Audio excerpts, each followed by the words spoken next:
ല്ലോ ഞങ്ങളിവിടെ പോയപ്പോൾ കണ്ടത് എന്താ വെച്ചാൽ മണ്ണ് കൂട്ടിയിട്ട മണ്ണ് അവിടെ തന്നെ ഉണ്ട്, ഒരു വലിയ ഭാഗം. നിങ്ങളെല്ലാം കണ്ടല്ലേ? ഞങ്ങളിപ്പോൾ കണ്ടു കൂട്ടിയിട്ട മണ്ണ് അതേപോലെ തന്നെ നിൽക്കുന്നുണ്ട്. എന്നാൽ അതിന്റെ ഇങ്ങേ ഭാഗത്ത് ഇടതു ഭാഗത്തുണ്ടായിരുന്നു, ഞങ്ങൾ ഇപ്പോൾ നിൽക്കുമ്പോൾ വലതു ഭാഗത്ത് ഇപ്പോൾ ഉള്ള കൂന, അതായത് മീനാക്ഷി പാലത്തിന്റെ വലതുഭാഗത്ത് വലിയ കൂന ഇപ്പോഴുണ്ട്. വലിയ മണ്ണ് സംഭരിച്ചാട് വെച്ചിട്ടുണ്ട്. അത് ഉൾപ്പെടെ മാറ്റണമെന്ന് മുമ്പ് തീരുമാനിച്ചതാണ്, പക്ഷെ മാറ്റിയിട്ടില്ല. മാറ്റുന്നില്ലെങ്കിൽ മാറ്റാൻ ആവശ്യമായ നിലപാടല്ലേ സ്വീകരിക്കേണ്ടത്. അതിന്റെ ഒപ്പം തന്നെ ചേർന്ന് നിൽക്കുന്ന സ്ഥലത്തായിരുന്നു വീണ്ടും മണ്ണുണ്ടായിരുന്നത്. അതിന്റെ ഈ മല ഇങ്ങോട്ട് ഇടിഞ്ഞ് വരാതിരിക്കുന്നതിന് വേണ്ടിയിട്ടുള്ള കോൺക്രീറ്റ് സംരക്ഷണം ഉണ്ടായിരുന്നു. ആ സംരക്ഷണത്തിൽ ഒരു ഭാഗം നമുക്ക് അവിടെ കാണാനുണ്ട്. പക്ഷെ വലിയ മല ഇടിച്ചിലാണ്ടായത്. ആ മല ഇടിച്ചൽ വരുമ്പോൾ മണ്ണും വെള്ളവും എല്ലാം. Reporter breaking. വയനാട് തുരങ്കപാതയ്ക്ക് പാരിസ്ഥിതിക അനുമതി നൽകിയതിൽ ഗുരുതര വീഴ്ച. അതീവ ദുർബലവും മണ്ണിടിച്ചിൽ സാധ്യതയേറിയതുമായ പ്രദേശമാണിതെന്ന് പാരിസ്ഥിതിക അനുമതി റിപ്പോർട്ടിൽ രേഖപ്പെടുത്തിയിട്ടും അനുമതി നൽകിയത് ദുരൂഹം. 2019-ലും 2024-ലും പ്രദേശത്ത് മണ്ണിടിച്ചിലുണ്ടായിട്ടുണ്ടെന്നും 2025-ൽ നൽകിയ റിപ്പോർട്ടിൽ പരാമർശിക്കുന്നു. സർക്കാരിന്റെ കാലത്ത് ആരംഭിച്ചതും ഭാഗ്യമായിട്ടുള്ള ചില വികസന പ്രവർത്തനങ്ങൾ ഉണ്ടായത്. ഒന്ന് വയനാട് തുരങ്കപാതയായിരുന്നു. അത് അങ്ങ് പ്രതിപക്ഷ നേതാവായിരുന്ന കാലത്ത് അതിന്റെ പാരിസ്ഥിതിക പ്രശ്നം വെച്ച് എതിർത്ത ഒരാളാണ്. അല്ല, നിങ്ങൾ അതിന്റെ ഫുൾ പ്രസംഗം കേട്ടിട്ടില്ല. സോഷ്യൽ മീഡിയയിൽ വന്നതേ കേട്ടിട്ടുള്ളൂ. പാരിസ്ഥിതിക ആഘാത പഠനം നടത്താതെ തുരങ്കപാത നടത്താൻ സമ്മതിക്കില്ലെന്നാ പറഞ്ഞത്. അതാണ് പറഞ്ഞത്. ഇത് തന്നെയല്ലടോ സഖാക്കളെ, എടാ ഊള സഖാക്കളെ, ഇത് തന്നെയല്ലേ വി ഡി സതീശൻ പ്രതിപക്ഷ നേതാവായിരുന്നപ്പോ പറഞ്ഞത്. ഇപ്പൊ കോവിന്ദൻ അവിടെ പോയി നോക്കിയിട്ട് പറയാ, വലതുവശത്തുള്ള മണ്ണ് അങ്ങനെ തന്നെ ഉണ്ട്, ഇടതുവശത്തുള്ള മണ്ണ് ഇങ്ങനെയുണ്ട്, മതിൽ കെട്ടിയിട്ടുണ്ട്, മതിൽ അങ്ങനെയുണ്ട്, മതിലിന്റെ ഒരു ഭാഗം ഇങ്ങനെയുണ്ട്, ആനയുണ്ട്, ചേനയുണ്ട്, പക്ഷെ അവിടെ നിലനിന്നിരിക്കുന്നു മല ഇടിച്ചിരിക്കുന്നു, മല ഇടിഞ്ഞ് താഴോട്ട് വന്നിരിക്കുന്നു എന്ന് ആര് പറയുന്നു? കോവിന്ദൻ പറയുന്നു. ഇത് തന്നെ അല്ലടോ സഖാക്കളെ നിങ്ങളോട് വി ഡി സതീശൻ പറഞ്ഞത്. പാരിസ്ഥിതിക ആഘാത പഠനം നടത്താതെ അവിടെ തുരങ്കപാത നിർമ്മിക്കരുത് എന്നല്ലേ പറഞ്ഞത്. അപ്പോ ഈ പറയുന്ന 2019-ൽ 2025-ൽ എന്ത് 2025-ൽ പിണറായി വിജയൻ പോയി വെടിവെക്കുന്നതിന് മുമ്പ് അവിടെ പാരിസ്ഥിതിക ലോല പ്രദേശമാണ്, അവിടെ ഇത് നടത്തരുത് എന്ന് റിപ്പോർട്ട് നൽകിയ ആളുകളുടെ റിപ്പോർട്ടിനെ അവഗണിച്ചുകൊണ്ട് പിണറായി വിജയൻ വെടിവെക്കാൻ പോയിട്ടുണ്ടെങ്കിൽ കൃത്യമായിട്ട് പിണറായി വിജയന്റെ പോക്കറ്റിലേക്ക് എത്ര വന്നു എന്നുള്ളതാണ് ഇനി നമുക്ക് അറിയേണ്ടതുള്ളത്. അല്ലെ, തെരഞ്ഞെടുപ്പ് പ്രഖ്യാപിക്കുന്നതിന്റെ 2026 നിയമസഭാ തെരഞ്ഞെടുപ്പിന്റെ നോട്ടിഫിക്കേഷൻ വരുന്നതിന്റെ വിത്തിൻ മണിക്കൂറുകൾക്ക് മുമ്പാണ് പിണറായി വിജയൻ പോയിട്ട് വെടിപൊട്ടിച്ചത്. അല്ലെ, പിണറായി വിജയൻ എപ്പാ വെടിപൊട്ടിച്ചത്? ഈ നോട്ടിഫിക്കേഷൻ വരുന്നതിന്റെ മുമ്പ്. എന്തിനാ പിണറായി വിജയൻ ഇങ്ങനെ തിരക്കിട്ടൊരു പോയിട്ട് വെടിപൊട്ടിക്കാനുണ്ടായ കാരണം എന്താ? വെറുതെ പോയിട്ട് വെടിപൊട്ടിച്ചാണോ? പിണറായി വിജയന് കൃത്യമായിട്ട് ഇതിൽ നിന്നുള്ള കമ്മീഷൻ ലഭിച്ചിട്ടുണ്ട് എന്നുള്ളതാണ് അതിന്റെ അടിസ്ഥാനം എന്ന് പറയുന്നത്. അല്ലെ, ആ കമ്മീഷൻ ലഭിച്ചതനുസരിച്ചാണ് പിണറായി വിജയൻ വെടിപൊട്ടിക്കാൻ പോയത്. അപ്പോ ഈ കമ്മീഷനുകളൊക്കെ കിട്ടിയപ്പോ എങ്ങനെയെങ്കിലും പോക്കറ്റ് നിറക്കണം എന്നുള്ളതായിരുന്നു പിണറായി വിജയന്റെ ലക്ഷ്യം എന്ന് പറഞ്ഞത് തന്നെ. അപ്പൊ അതിന്റെ അടിസ്ഥാനത്തിലാണ് വെടിപൊട്ടിക്കാൻ ഇറങ്ങി പുറപ്പെട്ടത്. മനസ്സിലായില്ലേ? അപ്പോ കാര്യങ്ങൾ വളരെ കൃത്യമാണല്ലോ. ഈ പറയുന്ന പാരിസ്ഥിതിക ആഘാത പഠനം നടത്തിയില്ല. ഇനി നടത്തിയിട്ടുണ്ടെങ്കിൽ വേണ്ടെന്ന് പറഞ്ഞതിനെ അവഗണിച്ചു. യഥാർത്ഥത്തിൽ പാരിസ്ഥിതിക ആഘാത പഠനം നടത്തിയിട്ടില്ല കേട്ടോ. അതില് ഇപ്പൊ ഓൾറെഡി ഓരോ വകുപ്പുകളുടെയും അഭിപ്രായം ചോദിക്കുമ്പോൾ വന്ന ഒരു റിപ്പോർട്ട് മാത്രമാണ്. ആ റിപ്പോർട്ടാണ് പൂഴ്ത്തിയത് പിണറായി വിജയൻ. അപ്പോ വളരെ കൃത്യമാണല്ലോ. മരുമോനെയും കൂട്ടി ഹെൽമെറ്റും വെച്ച് വെടിവെട്ടിക്കാൻ പോയത് കമ്മീഷൻ അടിക്കാൻ വേണ്ടി തന്നെയാണ്. അല്ലെ, ഇന്നിപ്പോ ഈ പറയുന്ന സി പി ഐയുടെ ആര് ബിനോയ് വിശ്വത്തിന്റെ ഒരു പ്രതികരണം ഇന്ന് വന്നിട്ടുണ്ട്. എന്താ പ്രതികരണത്തിൽ പറയുന്നത്? ഞങ്ങള് അന്ന് തന്നെ ഇതിന് എതിരായിരുന്നു, ഇത് വേണ്ടെന്ന് പറഞ്ഞതാണ്, പക്ഷേ ചെവി കൊണ്ടില്ല എന്നുള്ളതാണ് ആര് പറയുന്നത്? ബിനോയ് വിശ്വം പറയുന്നത്. നിങ്ങളൊന്ന് ആലോചിച്ച് നോക്ക്. ബിനോയ് വിശ്വം ഒരു വാക്കും കൂടി പറയുന്നുണ്ട്. ഈ വികസനം എന്ന് കയറുമ്പോഴേക്ക് ഉറഞ്ഞു തുള്ളണ്ട, അങ്ങനെ ഉറഞ്ഞു തുള്ളിയാൽ ഇതുപോലുള്ള ഗതികേടുകൾ ഉണ്ടാകും എന്നാണ് പറയുന്നത്. തുരങ്കപാത എന്ന് കേൾക്കുമ്പോ വികസനമെന്ന് ആർപ്പ് വിളിച്ചിട്ട് കാര്യമില്ല, പ്രത്യാഘാതങ്ങളെ കുറിച്ച് ചിന്തിക്കണം. വയനാട് തുരങ്കപാതയിൽ എതിർപ്പുണ്ടായിരുന്നു എന്ന് ബിനോയ് വിശ്വം. ഒന്ന് ആലോചിച്ച് നോക്ക്. ഇത് തന്നെയല്ലേ വി ഡി സതീശൻ പറഞ്ഞത്. അപ്പൊ വി ഡി സതീശൻ അത് പറഞ്ഞപ്പോ കൈരളിക്കാരന്റെയും ദേശാഭിമാനിക്കാരൻ്റെ ഒക്കെ മൂലം ഇങ്ങനെ കടയായിരുന്നു. പിണറായി വിജയൻ നിങ്ങളൊന്ന് ആലോചിച്ച് നോക്ക്, 10 വർഷം ഭരിച്ചിട്ട് ഈ തുരങ്കപാതയുടെ ഉദ്ഘാടനം പിണറായി വിജയൻ 2 തവണ നടത്തി. ഒന്ന് വെടിവെക്കൽ ഉദ്ഘാടനം, മറ്റൊന്ന് അതിനു മുമ്പ് ഒരു കട്ടം വലിയ ഉദ്ഘാടനം. 2 മന്ത്രിസഭാ കാലയളവിൽ 2 കാലഘട്ടത്തിൽ, അതായത് 2016 മുതൽ 21 വരെയുള്ള കാലഘട്ടത്തിൽ ഒരു തവണ ഉദ്ഘാടനം ചെയ്തു. 2021 മുതൽ 26 വരെയുള്ള കാലയളവിൽ ഏറ്റവും ഒടുവിൽ തെരഞ്ഞെടുപ്പ് നോട്ടിഫിക്കേഷൻ വരുന്നതിന് മുമ്പും ഒരു വട്ടം ഉദ്ഘാടനം ചെയ്തു. അപ്പൊ ഇതൊക്കെ ചെയ്യുന്ന പിണറായി വിജയൻ ഇതൊന്നും അറിയാഞ്ഞിട്ടാണോ? ഇപ്പോ ഗോവിന്ദൻ പോയിട്ട് കണ്ടിട്ട് പറയാണ്, ഞാൻ പോയി കണ്ടു, ഭയങ്കര കാര്യമായി. എന്താ കണ്ടത് മലയിടിഞ്ഞു. ഇത് അറിയില്ലായിരുന്നോ മലയിടിയുന്ന്?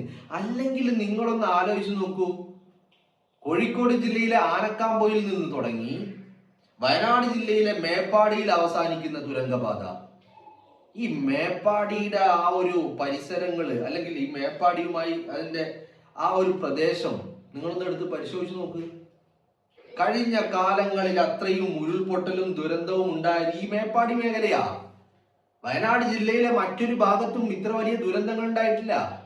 ചെറിയ രീതിയിലുള്ള ഈ മണ്ണിടിച്ചിലൊക്കെ അവിടെ ഇവിടെയൊക്കെ ഉണ്ടായിരുന്നെങ്കിലും നിങ്ങളൊന്ന് ആലോചിച്ച് നോക്ക്, 100 കണക്കിന് ആളുകളുടെ ജീവൻ നഷ്ടമാകുന്ന 1-2 പ്രദേശങ്ങൾ അപ്പാടെ ഒലിച്ചു പോകുന്ന രീതിയിലുള്ള ഭയാനകമായിട്ടുള്ള ദുരന്തം വയനാടിന്റെ ചരിത്രത്തിൽ ഈ മേപ്പാടി മേഖലയിൽ മാത്രമേ ഉണ്ടായിട്ടുള്ളൂ. പുത്തുമലയാണെങ്കിലും മുണ്ടക്കൈയാണെങ്കിലും ചൂരൽമലയാണെങ്കിലും പുഞ്ചിരിമറ്റാണെങ്കിലും ഒക്കെ എല്ലാം ഈ മേപ്പാടിയാണ്.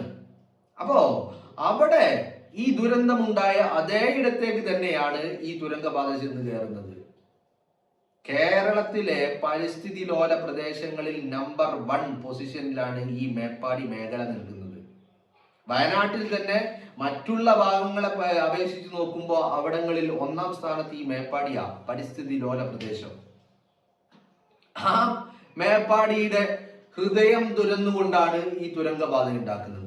അതാണ് പറയുന്നത് പാരിസ്ഥിതിക ആഘാത പഠനം നടത്തിയിട്ടില്ല. ഇത് ഈ പറയുന്ന തുടക്കത്തിലേയുള്ള കള്ളികടിയാ. ഇതെങ്ങാനും ഞാൻ പറയുന്നു, ഈ തുരങ്കപാത യാഥാർത്ഥ്യമായാൽ ഈ തുരങ്കപാത കാരണം 100 കണക്കിന് ആളുകളുടെ ജീവൻ നഷ്ടമാകാനുള്ള സാധ്യത ഉണ്ട് എന്നുള്ളതാ. നമ്മളിതൊന്നും പറയാതെ വികസനമൊക്കെ വേണോടോ, പക്ഷെ വികസനം അത് സാധാരണക്കാരന്റെ ജീവന് അപകടകരമാകുന്ന രീതിയിലാവരുത്, അല്ലെ? നാട്ടുകാർക്കും വീട്ടുകാർക്കും സാധാരണക്കാർക്കും ഒക്കെ അപകടകരമാകുന്ന രീതിയിലാവരുത് വികസനങ്ങളൊക്കെ എല്ലാവരുടെയും നന്മക്ക് വേണ്ടിയാ. അതല്ലാതെ വികസനങ്ങൾ മറ്റുള്ളവരുടെ ജീവിതം വഴിമുട്ടിക്കാൻ വേണ്ടി ആവരുത് എന്നുള്ളതാ, അല്ലെ? അപ്പൊ ഇപ്പൊ പറയാണ്, ഞങ്ങള് പോയി കണ്ടു, മല ഇടിഞ്ഞു. ഇത് തന്നെയാണോ മല ഇടിയും എന്നുള്ളത്? നിങ്ങൾ ഇത് ഇടിയുന്നതിന് മുമ്പ്, അതാണ് സതീശൻ പറഞ്ഞത്, ഇത് ഇടിയുന്നതിന് മുമ്പ് ഇങ്ങനെ ഒന്ന് ഉണ്ടാവാതിരിക്കാൻ. കാരണം നീ ഊള സഖാക്കള് കരുതും പോലെയല്ല. സതീശൻ കൃത്യമായിട്ട് കഴിഞ്ഞ 5 വർഷം പ്രതിപക്ഷ നേതാവിന്റെ കസേരയിൽ ഇരുന്നു കൊണ്ട് ആ മനുഷ്യൻ പഠനങ്ങൾ നടത്തുകയായിരുന്നു. കേരളത്തെക്കുറിച്ച്, കേരളത്തിന്റെ മണ്ണിനെ കുറിച്ച്, കേരളത്തിലെ ആരോഗ്യ മേഖലയെ കുറിച്ച്, സാമ്പത്തിക മേഖലയെ കുറിച്ച് എന്ന് വേണ്ട കേരളത്തെ കുറിച്ച് ഒന്നാകെ അയാൾ പഠനങ്ങൾ നടത്തിക്കൊണ്ടിരിക്കുക. അത് കഴിഞ്ഞിട്ട് ആ മനുഷ്യൻ ഈ പറയുന്ന കസേരയിലേക്ക് എത്തിയത് വളരെ കൃത്യമായിട്ട് അന്ന് മണ്ണിനെ കുറിച്ച് സതീശൻ പറഞ്ഞു. ആ മേഖല എന്ന് പറയുന്നത് ഇത് പാരിസ്ഥിതികാഘാത പഠനം നടത്തണം. അവിടെ ഉണ്ടാവുന്ന എന്തൊക്കെ പോസിബിലിറ്റി ഉണ്ടാവാം, എന്തൊക്കെ ഭാവിയിൽ നമ്മൾ നേരിടേണ്ടി വരും, ഈ പഠനങ്ങൾ നടത്തിയിട്ട് വിശദമായ പഠനം നടത്തിയതിന് ശേഷം മാത്രമായിരിക്കണം ഇത് നടത്തേണ്ടത് എന്നുള്ള സതീശൻ അന്നേ പറഞ്ഞതാ. ഇപ്പൊ ഇടിഞ്ഞു പൊളിഞ്ഞു വീണപ്പോ ഗോവിന്ദൻ പോയിട്ട് പറയാണ്, നിങ്ങളൊന്ന് ആലോചിച്ച് നോക്ക്. അപ്പോ ഇത്രയും തിരക്കിട്ട് ഇങ്ങനെ ഒരു ഘട്ടത്തിലേക്ക് കടന്നതിൽ തന്നെ വലിയ ദുരൂഹതയാ. തിരക്കിട്ട് ഈ പ്രവർത്തനങ്ങൾ ആരംഭിച്ചത്, പിണറായി വിജയൻ വെടിവെക്കാൻ പോയത് വലിയ ദുരൂഹതയുള്ള കാര്യമാണ്. കമ്മീഷൻ എത്ര പോക്കറ്റിൽ വീണു, മരുമോന്റെയും അമ്മായച്ഛന്റെയും എന്നുള്ളതാണ് അറിയേണ്ടത്.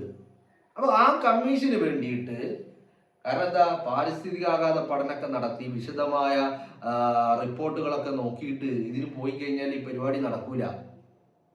അപ്പൊ എന്താ, കമ്മീഷൻ വരൂല. ഇതിപ്പോ കമ്മീഷൻ കിട്ടി, പോക്കറ്റിലായി. ഇനിയിപ്പോ പദ്ധതി നടന്നാൽ എന്ത്, നടന്നിട്ടില്ലെങ്കിൽ എന്ത്? കമ്മീഷൻ വാങ്ങിയത് തിരിച്ചു കൊടുക്കുവോ? Never ever. മനസ്സിലായില്ലേ? അപ്പോ വളരെ കൃത്യമായിട്ട് ഈ പറയുന്ന രീതിയിൽ വലിയ ബുദ്ധിമുട്ടുകൾ ഉണ്ടാകുന്നു എന്നുള്ളത് ഇപ്പൊ എല്ലാവർക്കും ബോധ്യമായിട്ടുണ്ട്. ഇപ്പൊ ബിനോയ് വിശ്വം പറയാം, ഞങ്ങൾ അന്നേ എതിർത്തിരുന്നു. എന്ത്? ബാത്റൂമിൽ കയറിയിട്ട് ബക്കറ്റ് ചവിട്ടി പൊട്ടിച്ചതാണോ? എതിർത്താലേ എതിർപ്പ് അറിയണ്ടോ പൊതുസമൂഹത്തില്? അപകടം ഉണ്ടായപ്പോ പറയാം ഞാൻ അന്നേ എതിർത്തത്. ആര്? ബിനോയ് വിശ്വം പറയാ. ഒന്ന് ആലോചിച്ച് നോക്ക്, എത്രമാത്രം പരിഹാസനാണ് ആ ചങ്ങാതി.